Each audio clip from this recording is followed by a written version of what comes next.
Penangkapan yang berdasarkan undang-undang itu adalah penangkapan yang dilakukan dengan minimal dua alat bukti. Ketika penangkapan itu tidak memiliki dua alat bukti, maka penangkapan itu tidak sah. Dan apabila memang penangkapan itu tidak sah, maka pejabat itu bisa dituntut ganti rugi untuk mengganti rugi atas tindakan yang dia lakukan terhadap seseorang. Jadi, surat perintah penangkapan itu tidak boleh sembarangan dikeluarkan oleh pihak kepolisian. Apabila memang seseorang itu sudah diduga keras. Assalamualaikum warahmatullahi wabarakatuh. Selamat datang di channel Jendela Hukum. Tentunya masih bersama saya Ali Amsyah Panjaitan. Baik, di dalam video ini saya akan mencoba berbagi kepada teman-teman semua tentang tips apabila seseorang ditangkap oleh pihak kepolisian. Apa sebetulnya yang bisa kita lakukan ketika seseorang ditangkap oleh pihak kepolisian, atau mungkin keluarga atau teman kita ditangkap oleh pihak kepolisian. Di sini saya akan berbagi kepada teman-teman semua. Mudah-mudahan video ini bisa menjadi bermanfaat sebagai edukasi hukum, tentunya bagi teman-teman semua yang mungkin mengalami permasalahan hukum yang menimpa sanak saudara atau teman-teman sekalian. Baik, di negara kita ini, di Republik Indonesia, sebelum tahun 1981, pengaturan tentang hukum acara pidana itu diatur di dalam HIR, yaitu peraturan perundang-undangan yang dikeluarkan oleh pemerintah Belanda. Namun sejak tahun 1981 diundangkanlah Kitab Undang-Undang Hukum Acara Pidana, yang mana atau yang disingkat dengan KUHP, di mana pasal-pasal yang terdapat di dalam KUHP banyak mementingkan kepentingan daripada si tersangka maupun si terdakwa. Berbeda halnya dengan HIR yang terdahulu atau hukum acara pidana yang terdahulu sebelum tahun 81. Nah, di dalam Kitab Undang-Undang Hukum Acara Pidana atau KUHP telah dijelaskan sedemikian rupa ya apa yang perlu kita ketahui tentang sebuah penangkapan. Nah, sebelum saya memberitahukan apa tips yang bisa dilakukan ketika seseorang ditangkap oleh pihak kepolisian, terlebih dahulu saya ingin menjelaskan tentang penangkapan ini. Penangkapan sendiri sudah diatur di dalam KUHP.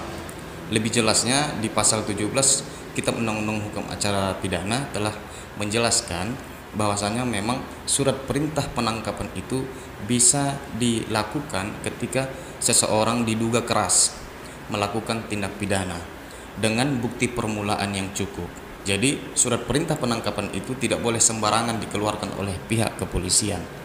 Apabila memang seseorang itu sudah diduga keras dan pihak kepolisian telah mengantongi bukti permulaan yang cukup, maka disitulah polisi, disitulah pihak yang berwenang bisa melakukan atau bisa menurunkan surat perintah penangkapan untuk menangkap seseorang yang diduga melakukan tindak pidana. Jadi, tanpa adanya bukti permulaan yang cukup, itu merupakan sebuah pelanggaran hukum yang ada. Itu merupakan kesewenang-wenangan atau abuse of power. Maka tindakan seperti itu bisa kita lawan tentunya dengan jalur-jalur hukum yang ada. Pertanyaan selanjutnya, apa yang dimaksud dengan bukti permulaan yang cukup? Bukti permulaan yang cukup adalah minimal 2 alat bukti. Nah, di dalam KUHP ada 5 jenis alat bukti sebagaimana yang diatur di dalam pasal 184 KUHP. Pasal 184 KUHP sudah menjelaskan apa saja yang bisa dijadikan sebagai alat bukti.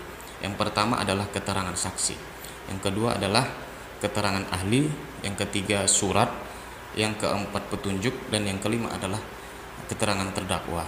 Nah, dari alat bukti yang 5 ini, minimal 2 alat bukti harus dikantongi oleh pihak kepolisian. Minimal ada 2 alat bukti yang disimpan oleh pihak kepolisian atau pihak yang berwenang untuk bisa mengeluarkan surat perintah penangkapan untuk menangkap seseorang.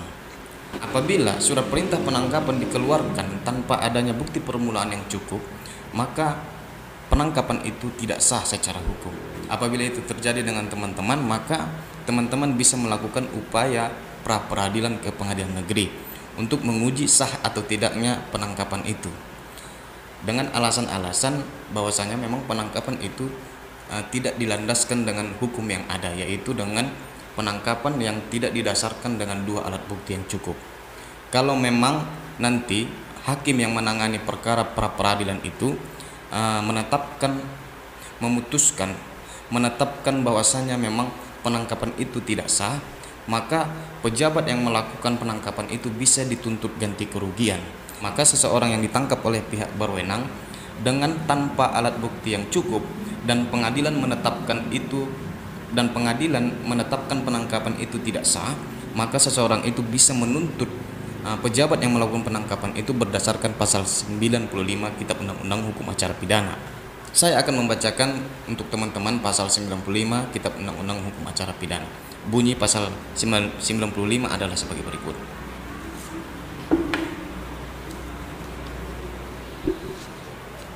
Tersangka, terdakwa, atau terpidana berhak menuntut ganti kerugian karena ditangkap, ditahan, dituntut, dan diadili atau dikenakan tindakan lain tanpa alasan yang berdasarkan undang-undang, atau karena kekeliruan yang berdasarkan undang-undang, atau karena kekeliruan mengenai orangnya atau hukum yang diterapkan. Nah, di dalam pasal 95 itu sudah dijelaskan secara rinci bahwasanya memang seorang tersangka, terdakwa, ataupun terpidana bisa menuntut ganti kerugian terhadap pejabat yang melakukan tindakan penangkapan yang tidak berdasarkan undang-undang. Nah, penangkapan yang berdasarkan undang-undang itu adalah penangkapan yang dilakukan dengan minimal 2 alat bukti. Ketika penangkapan itu tidak memiliki 2 alat bukti, maka penangkapan itu tidak sah. Dan apabila memang penangkapan itu tidak sah, maka pejabat itu bisa dituntut ganti rugi untuk mengganti rugi atas tindakan yang dia lakukan terhadap seseorang.